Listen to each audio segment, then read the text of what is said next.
మనుషులు ఎలా తీర్పు తీరుస్తారు, దేవుడు ఎలా తీర్పు తీరుస్తాడు? మనుషులు తీర్చినట్లు దేవుడు తీర్పులు తీరుస్తాడా అంటే అది ఎప్పటికీ కాదండి.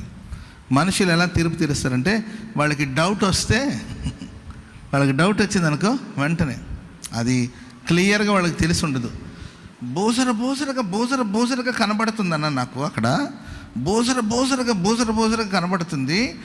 దూరం నుండి చూస్తే ఆయనే అమ్మ క్లియర్గా మీకు తెలిసిందంటే ఆయనలాగే ఉన్నాడు. అర్థమైందండి?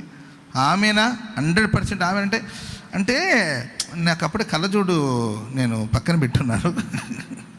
కళ్ళజోడు లేదు కానీ కళ్ళజోడు కానీ ఉండుంటే నాకు కనిపించుండేది. అప్పటికి ఫోన్ తీసాను కానీ ఛార్జింగ్ అయిపోయింది కనుక స్విచ్ ఆఫ్ అయిపోయిందని.